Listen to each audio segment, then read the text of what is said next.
think he was a great labor secretary, not a good labor secretary. He's done a fantastic job. He's a friend of everybody in the administration, and I got a call this morning early from Alex, and I think he did a very good job yesterday. Under a lot of pressure, he did a fantastic job, and he explained it. And he made a deal that people were happy with, and then 12 years later, they're not happy with it. You'll have to figure all of that out, but the fact is, he has been a fantastic Secretary of Labor. And Alex called me this morning and he wanted to see me. And I actually said, well, we have the press right out here, so perhaps you just want to say it to the press. But I just want to let you know, this was him, not me, because I'm with him. He's a tremendous talent. He's a Hispanic man. He went to Harvard, a great student. And in so many ways, I just hate what he's saying now, because we're going to miss him. But please, Alex. Thank you, Mr. President. Over the last week, I've seen a lot of coverage of the Department of Labor. And what I have not seen is the incredible job creation that we've seen in this economy. More than 5 million jobs. I haven't seen that workplace injuries are down, bucking a 3-year trend. Workplace fatalities are down, bucking a 3-year trend. That we had the safest year ever in mining, the lowest number of fatalities ever in mining. I have seen coverage of this case that is over 12 years old, that had input and vetting at multiple levels of the Department of Justice. And as I look forward, I do not think it is right and fair for this administration's Labor Department to have Epstein as the focus rather than the incredible economy that we have today. And so I called the president this morning. I told him that I thought the right thing was to step aside. Cabinet positions are temporary trusts. It would be selfish for me to stay in this position and continue talking about a case that's 12 years old rather than about the amazing economy we have right now. And so I submitted my resignation to the president, effective 7 days from today, effective 1 week from today, earlier this morning.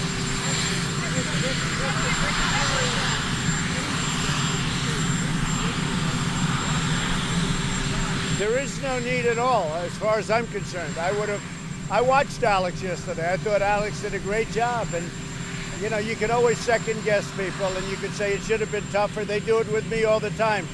I make a great deal with anybody, and then they say, like the Democrats, oh, it could have been better. I got $1.2 billion settlement fine from a company, from ZTE. And the next day, and everybody couldn't believe it. The next day, the Democrats said, oh, he should have gotten more. So you can always be second guessed. That's what people do. I just want to tell you, this is a person that I've gotten to know. There hasn't been an ounce of controversy at the Department of Labor until this came up. And he's doing this not for himself, he's doing this for the administration. And Alex, I think you'll agree. I said, you don't have to do this. He doesn't have to do this. I do, and we have, as everybody knows, we have Pat Pizzella, who right now is a deputy, and he'll be acting for a period of time. I think you know Pat. He's a good man, highly recommended by Alex. But Pat is going to be acting, and we've already informed him.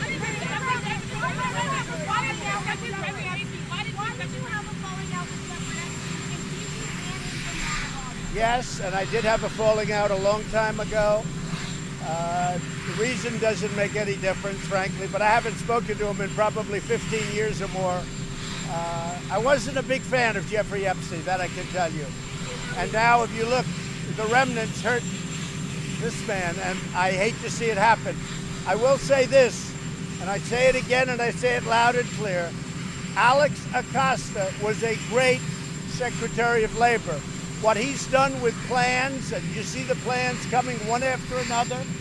You're just about done with the 401k, and that happened. Things that nobody would even think of. So it's very sad, but at the same time, he wants to focus to be on accomplishments, not on what you're talking about.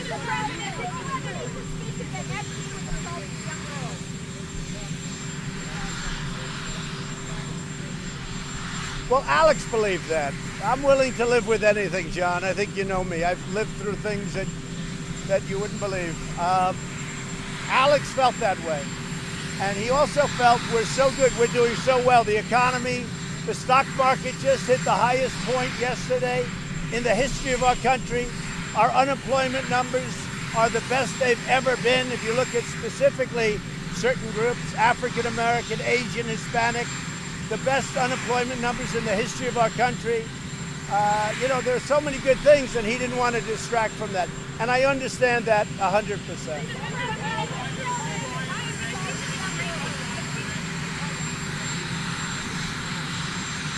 For what? So Paul Ryan was not a talent. He wasn't a leader.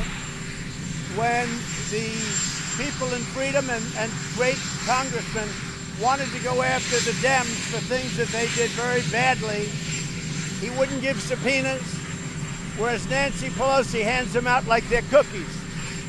Paul Ryan was a lame duck for a long time as Speaker. He was unable to raise money. He lost control of the House. The only success Paul Ryan had was the time that he was with me, because we got taxes cut. I got regulation cuts. I did that mostly without him. But for Paul Ryan to be complaining is pretty amazing. I remember a day in Wisconsin, a state that I won, where I stood up and made a speech, and then I introduced him, and they booed him off the stage, 10,000 people. So for him to be going out and opening his mouth is pretty incredible. But maybe he gets paid for that, who knows? Maybe he gets paid for that.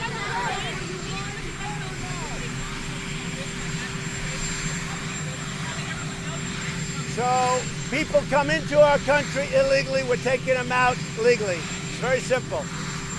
It's not something I like doing, but people have come into our country illegally. We're focused on criminals. We're focused on, if you look at MS-13, but when people come into our country, we take those people out, and we take them out very legally. They all have papers, and it's a process, and I have an obligation to do it. They came in illegally, they go out legally. What the Democrats should be doing now is they should be changing the loopholes. They should be changing asylum. I've been talking to you about this for a long time. They should be changing asylum. There's so many things. Now, let me give you the good news. Mexico has done an outstanding job so far. If you look at the border, it's down now 30%, and that's only 1 week inclusive where they've gotten it together. The June numbers just came out. It's down. It looks like it's going to end up being a little bit above 30% down. It's going to be down more and more. They have 21,000, and I say 21,000 Mexican soldiers on the borders, both their southern border and our southern border. And we really have it in control. The problem is we have a big problem. The laws are so bad. The Democrats have to help us fix the immigration laws. But even with that, because of the job that Mexico's doing, and yes, they maybe did it because of tariffs, but they're doing a great job, and I appreciate it.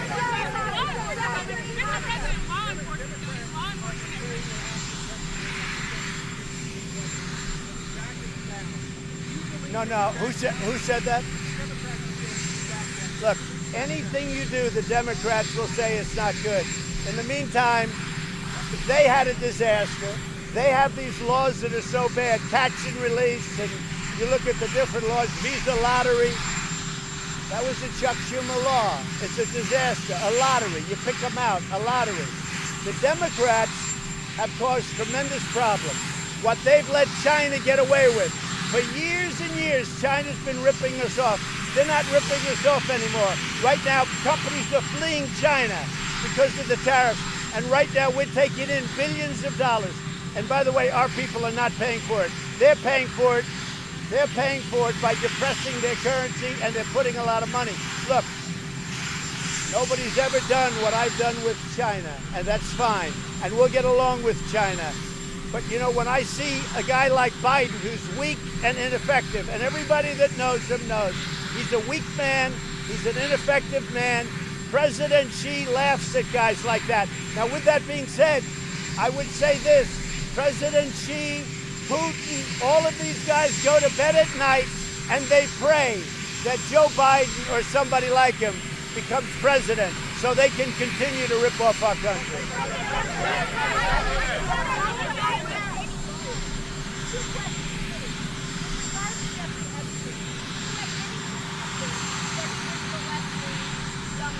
No, I had no idea. I had no idea. I haven't spoken to him in many, many years, but I did have no idea.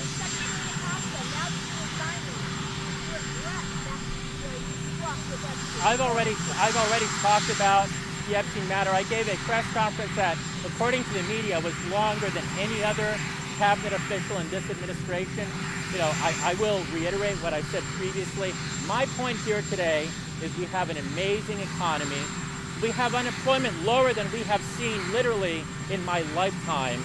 And the focus needs to be on this economy and on job creation, on a decreased fatalities in the workplace and in mining. And going forward, that's where this administration needs to focus, not on this matter.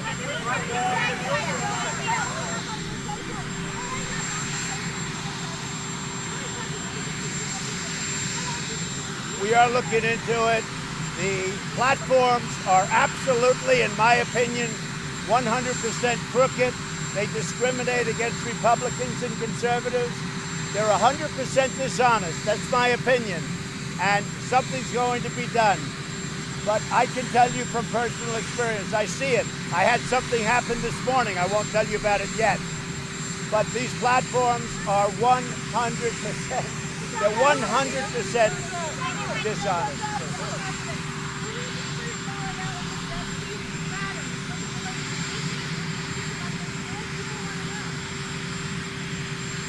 I was not a fan of Jeffrey Epstein, and you watched people yesterday saying that I threw him out of a club.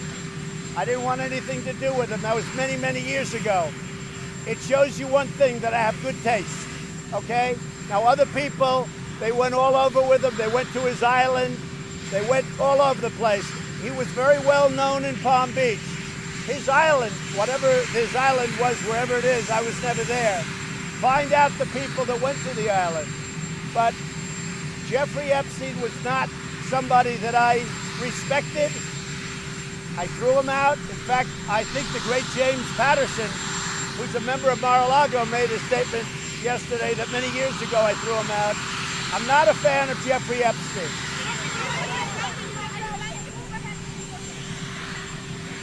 Yes, yes. You know what? You know what? They came in illegally. They have to go out. We have millions of people standing online waiting to become citizens of this country. They've taken tests, they've studied, they've learned English, they've done so much. They've been waiting 7, 8, 9 years. We have some waiting 10 years to come in. It's not fair that somebody walks across the line and now they've become citizens of the United States. Well, I wish the British ambassador well. Some people just told me, too bad, but they said he actually said very good things about me. He was sort of referring to other people. And I guess I quoted Lindsey Graham today. He said some things that were pretty nice from the British ambassador. But look, I wish the British ambassador well, but they've got to stop their leaking problems there, just like they have to stop them in our country. We're not giving warning. No, we're not giving warning.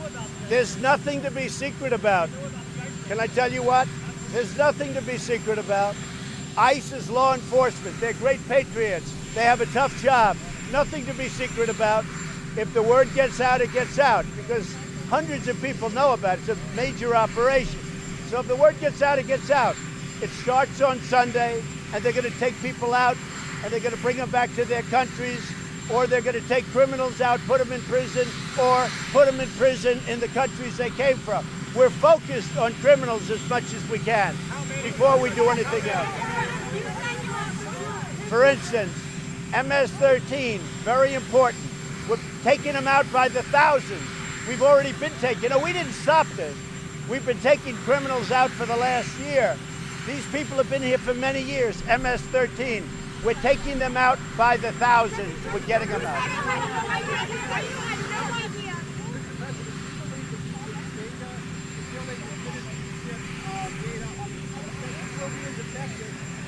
I think we'll have it in the end where it'll be actually more accurate than a census. Because we have information gotten through other means, whether you look at Social Security or other places. We have, including loan applications, we have information that's probably more accurate than the information we could get by going in and asking somebody, are you a citizen? A lot of people aren't going to tell the truth. No. Not only didn't I back down, I backed up. Because anybody else would have given this up a long time ago. The problem is we had 3 very unfriendly courts.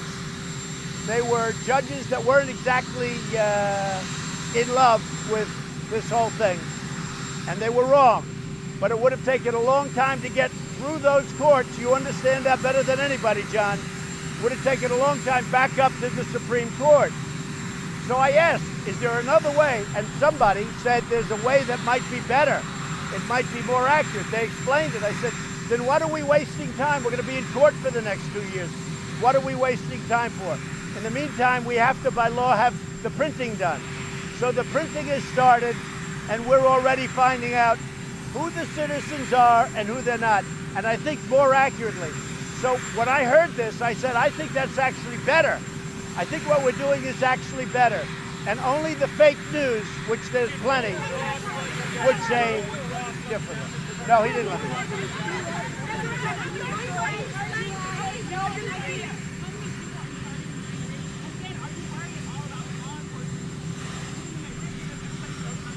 These are great professionals. These are people that have done this for a long time. We're really looking for criminals as much as we can. We're trying to find the criminal population, which has been coming into this country over the last 10 years. We know who they are too. We've been taking them out by the thousands, specifically gang members from MS-13 and other gangs. We've been taking them out by the thousands. So we are really specifically looking for bad players, but we're also looking for people that came into our country, not through a process. They just walked over a line. They have to leave. Some do. No. The mayors in sanctuary cities, like a mayor like de Blasio, who's probably the worst mayor in the country, from New York. I don't even know what his attitude is. Nobody does, because he doesn't work very hard. Nobody knows what the hell he does. But a guy like de Blasio probably wouldn't want the raid. But many mayors do. Most mayors do. You know why? They don't want to have crimes in their cities or states.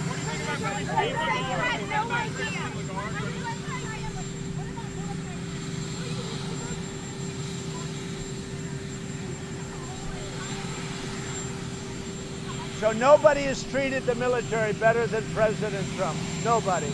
Nobody's even come close. And you see that with budgets, you see that with the pay increases, and you see that with medical. But you know where you see it more than any place is with the vets. Because the vets now have choice. They never had choice before. For 44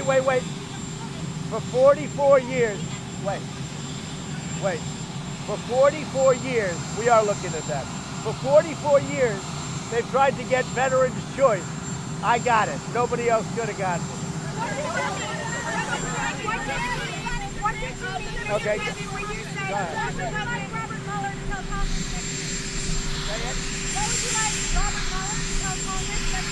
Well, I think how many bites at the apple do you get? We've gone through 500 witnesses, 2,500 subpoenas. I've let them interview my lawyers. I've let them because I had nothing to do with Russia. Now that's come out. There was no collusion. But how many people and how many times, and this has been going on for 2.5 years. Rush Limbaugh said there's nobody else in the world that he knows that could have taken it. And on top of taking it, I've been a great president. I've done more, listen, I've done more in 2.5 years than any other president. Nobody's even close, including, we just said, veterans' choice and all of the other things I've got. But for 2.5 years, so now they have Mueller go make a speech. That goes. Now they want to have him again. They want to go it again and again and again because they want to hurt the president for the election. Because I see what I'm running against. You got sleepy Joe Biden. He doesn't have the energy to be president. And the people that are nipping on his heels, they don't have what it takes. And I can tell you that China and Russia, and I've been rougher on Russia than any president in the last 50 years. China and Russia and try North Korea, where I have a relationship. You don't have a man testing nuclear anymore. You have a man, wait. You have a man that was so happy to see me. That's a good thing, not a bad thing. You have a man that doesn't smile a lot, but when he saw me, he smiled. He was happy. You have a man that when I came into office, all he was doing before, under Obama, was testing nuclear weapons and blowing up mountains. And now he's not doing it. There's nothing he can say. He's written a report. The report said no collusion, and it said effectively no obstruction, because there's no obstruction. And the other thing is very interesting. So they find out there's no collusion. The whole thing is about collusion. So they find out it's no collusion. Now actually it was different. It was bad crimes committed by the other side. We'll find out about that. I'm sure that's being looked at right now. So there's no collusion. And there's no obstruction. Now we have a great attorney general now. He's strong and he's smart. And he read it and he studied it along with Rod Rosenstein, who worked it from the beginning. And Rod Rosenstein and Bill Barr said there's no obstruction. It's also interesting. Number one, there's no crime. And how do you obstruct when there's no crime? Also, take a look at one other thing. It's a thing called Article 2. Nobody ever mentions Article 2. It gives me all of these rights at a level that nobody has ever seen before. We don't even talk about Article 2. So, they ruled no collusion, no obstruction. Very simple. By the way, you can only get so many bites of the apple. We got to get on to running the country. You got immigration, infrastructure, drug prices. The Democrats aren't working. All they're doing is trying to hurt people like Alex Acosta. A man who has done, I have no idea. I have no idea. You know what I know? You know what I know about Alex? He was a great student at Harvard. He's Hispanic, which I so admire, because maybe it was a little tougher for him, and maybe not. But he did an unbelievable job as the Secretary of Labor. That's what I know about him. I know one thing. He did a great job. And until this came up, there was never an ounce of problem with this very good man. Let me just add, you know, I hear a lot about how individuals got jobs and whatnot. Before our interview, we had never met, we had never talked. The president selected me as it should be done. It wasn't that we knew each other, it's not that we had a long-standing relationship, and I think that's a testament to his selection process. What do you make of the infighting going on among Democrats in Congress between Nancy Pelosi, Alexandria Ocasio-Cortez, and her squad? Well, I think Cortez, who kept Amazon out of New York, and they don't like her for that, thousands and thousands of jobs. I think Cortez is being very disrespectful to somebody that's been there a long time. I deal with Nancy Pelosi a lot, and we go back and forth, and it's fine. But I think that a group of people is being very disrespectful to her. And you know what? I don't think that Nancy can let that go on. A group of people that came from, I don't know where they came from. I'm looking at this Omar from Minnesota. And if one half of the things they're saying about her are true, she shouldn't even be in office. But Cortez should treat Nancy Pelosi with respect. She should not be doing what she's doing. And I'll tell you something about Nancy Pelosi that you know better than I do. She is not a racist. Okay? Mr. President. She is not a racist. For them to call her a racist is a disgrace. Mr. President, I'd rather you will not show up for. Very importantly, today, in a few hours, Vice President Pence and the head of Homeland Security are taking the press and Congress people into detention centers. And we're the ones that said they were crowded. They are crowded because we have a lot of people. But they're in good shape. And the reason is because the fake news New York Times wrote phony stories. What Border Patrol is doing, they become nurses and janitors and doctors, and they're not trained for that. What they've done is so incredible. So they're touring detention centers, and that was my idea. Because I read a phony story in the New York Times today, or the other day, about the detention centers, about the conditions. And I had people calling me up at the highest levels from Border Patrol and ICE, almost crying about that phony story. And they never saw anything. They have phony sources. They don't even have sources. They write whatever they want. The New York Times is a very dishonest newspaper. They write what they want. And what they do is a tremendous disservice to this country. They are truly the enemy of the people. I'll tell you that. They are the enemy of the people. And what they wrote about detention centers is unfair. Now, I believe it's going to be the center they wrote about, but we're taking a tour. I'd love to be there, but I'm going to Ohio, Wisconsin. I'll be going. But I've seen it. I've seen it. And these centers are, I mean, to have Ocasio say they're drinking out of toilets, she made that up, okay? That's a phony story. She made it up. And these people, I'll tell you what, I've been with ICE and I've been with Border Patrol a lot. They love those people coming across the border. They love them, and I've seen it. They love them.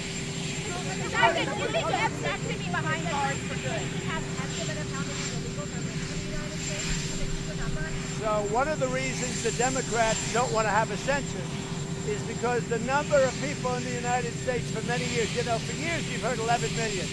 It's far greater than that. But we'll find out, because I'm going to do something much more accurate than the way we did it in the census would never have been very accurate. What we're doing will be much more accurate.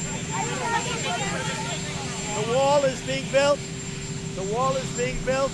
We had a couple of very good decisions. We had one bad decision. It's very tough. Again, Paul Ryan let us down. Paul Ryan was a terrible speaker. Frankly, he was a baby. He didn't know what the hell he was doing. The wall let us down. Now, in all fairness, the problem with during when we had both houses, in the Senate, you need 60 votes. Well, we don't have 60 votes. We had 51 last time. Now we have 53 because we won during the 2018 election, which nobody wants to say. Just so you understand. So the wall is being built. We had one setback. We had one tremendous victory. And I had a tremendous victory that was very rarely covered by the press. 2 days ago, I won the emoluments case. That was the biggest case of them all. I won the emoluments case. People don't know that by being president, I lose billions of dollars by my being president, and especially in money I can't make because I don't do deals. But I lose billions of dollars. But another thing, I get a salary of $400,000 or $450,000 a year. I don't think any other president's ever given up. It's a lot of money, almost $500,000. I give it up. I don't think I've ever seen anybody say I give up my salary. I'm not looking for credit, but I give up my salary. I get zero. I get zero. But you know what makes me happy? That we're doing a great job. And I want to thank Alex Acosta. He was a great, great secretary.